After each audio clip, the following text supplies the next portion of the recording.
Are you looking for ideas for using Christmas paper on not Christmas cards, or just to use up some 6x8 paper pads? Hi, I'm Jess from JessCrafts.com, and I'm here to help you make the most of your crafty time and supplies. So let's get making.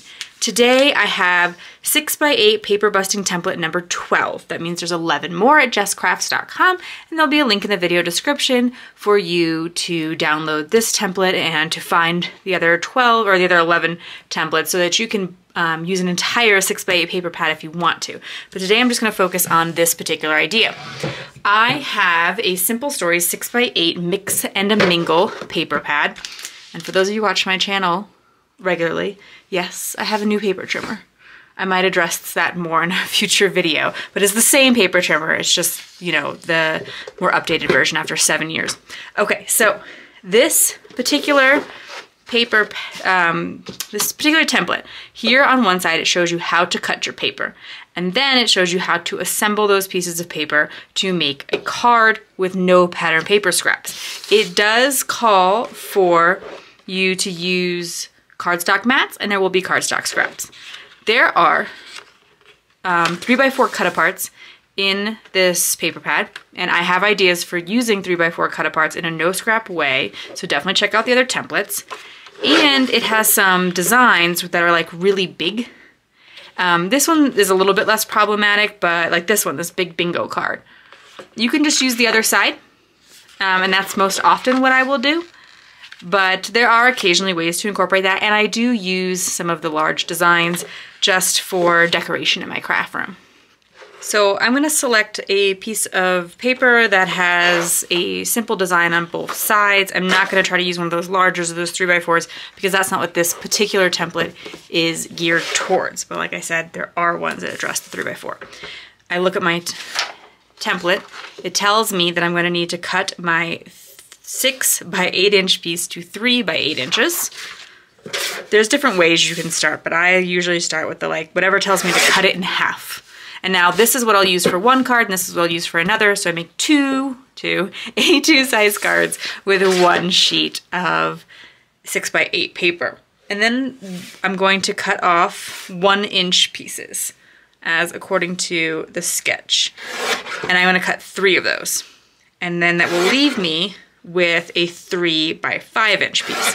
So 3 3x1s and 3 3x5s. Now you're like, you said something about not Christmas cards? So what I'm gonna do today is I'm gonna make thank you cards, but with Christmas paper. And my thought behind that is we receive presents for Christmas. We want to send thank you cards. Many of us, we appreciate handmade, we appreciate sending cards. But if they're for Christmas presents, we could send a Christmas thank you, and it could be a way to use up a bit more of our Christmas stash. I'm not gonna go like overboard with the Christmas, but I mean, these are poinsettias, right? So it'd be a little bit odd to send it on like a happy summer card, or a, you know, I'm not gonna make an Easter card with these, even though they're flowers, because they're poinsettias, they're Christmas flowers. Or these are very sort of winter shapes in terms of the leaves. And you can totally make winter cards with your Christmas paper, but often it's not very wintry per se, because poinsettias, you know, of course you can have them all winter long, but they are distinctly symbolic of Christmas. And so I'm gonna make cards that I will send as thank yous for Christmas presents. I make a whole slew of Christmas cards every year, and so red and green are always the colors that I'm running out of in my cardstock stash for sure, and I need to find a really inexpensive source of good quality cardstock for those, because I like the Park Lane, I think it's 100 pound, I like the Recollections 110 pound, I want to say, is their thicker cardstocks, but they're always in like multi-packs, or so they've reduced the amount of color, like the amount of choices of color that you've had over time. So you can go with thinner cardstock, but I do like thick cardstock, and I'm kind of bummed that the choices are getting less and less, and I'm more and more like have to get a multi-pack. Okay, I'm gonna cut some cardstock mats. I chose a dark green color because I think that it will complement even the green pattern paper. It'll be more subtle, and then against the pink paper will really stand off of it. And I haven't quite decided which side of the paper I'm going to use for which element yet, but my cardstock mats are about a 1/4 inch bigger. So that means if I have a 3" by 1" piece, like I do several of those, then I am going to need a 3¼ by 1¼ inch mat, and then my 3 by 5 will get 3¼ by 5¼ You do not have to think about these, write these down, etc. It is all in the sketch. So it tells you all the strips are this size, this is the size of their mat. This back piece, this is the size of its mat. Don't have to, again, write anything down, memorize anything I just said. When I bought this pattern paper, I purchased the bits and pieces to go with it because I, like many crafters, think I'm going to make and have time to make way more Christmas cards than I actually ever get a chance to, but I think I'm gonna still figure out if I can make some of them a good fit for these thank you cards. And you know, I'm only using this one sheet for now, although I'm gonna make a bunch more. And then, you know, next year, or you know, maybe in February, I can make some more Christmas cards with this pattern paper collection, and I'll go back to those bits and pieces. But I, in general, find that if I don't start using the bits and pieces right away, I sometimes have them left over, and I've used up the whole paper collection, and now I have these bits and pieces. That's these die cuts here, if that's unclear. And that's not necessarily a bad thing per se, because, you know, you can absolutely use them without the coordinating pattern paper, but then you have to worry about color matching, and I know some people find that a bit more challenging. I embrace the matchy-matchy. I know it's not for everyone. Some people want to, you know, stamp their stamps, and I totally do that all the time, not taking anything away from that. And they want to like use up their stamps to do their embellishments or whatever. But I love the ease of just being able to pick up some die cuts that go with collections, or to use like the 3x4 journaling cards as embellishments and sentiments, etc. Okay, so you take your large panel and you center it on your card base, which I was able to do with my mat. This is an Altenew crafting mat, and it has this A2 size card here in the center, but you can do it with like a ruler or any grid crafting mat. Make sure things are more even from each side. And you'll want to do the same thing here. So I'm going to bring the sketch back in so you can see what I'm looking at. And I want this one to, I probably should start with the one that's supposed to be in the center. Okay, so give me a beat here. Where's the center?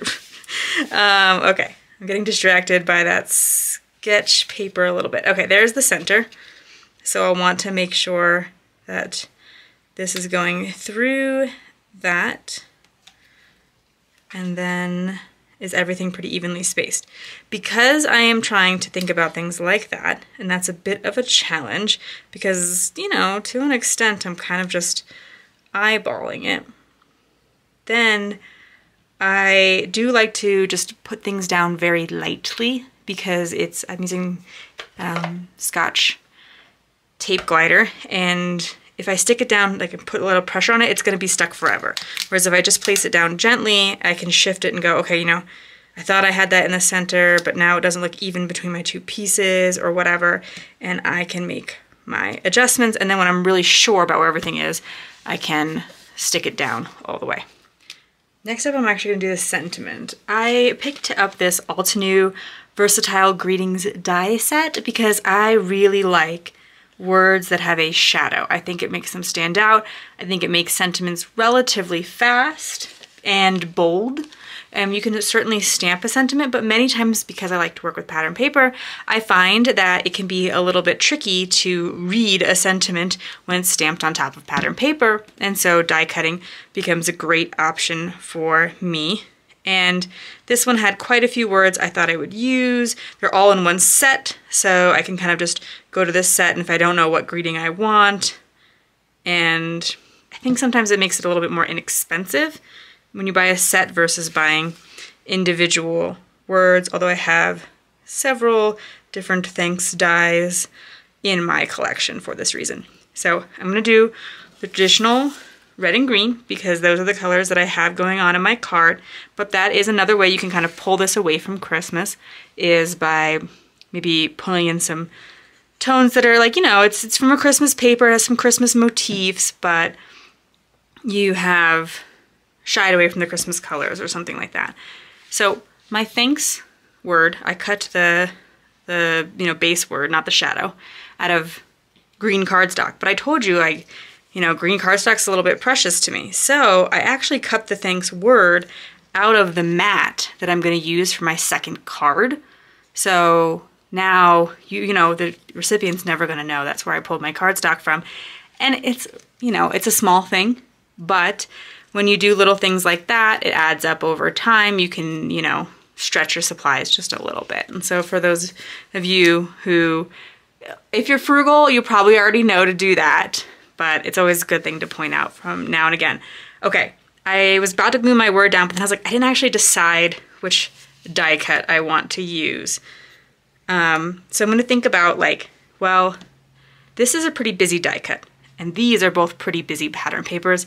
Probably not a good choice. Maybe something a bit more simple would stand out more. I think that does stand out more. It's a little bit more easy to see.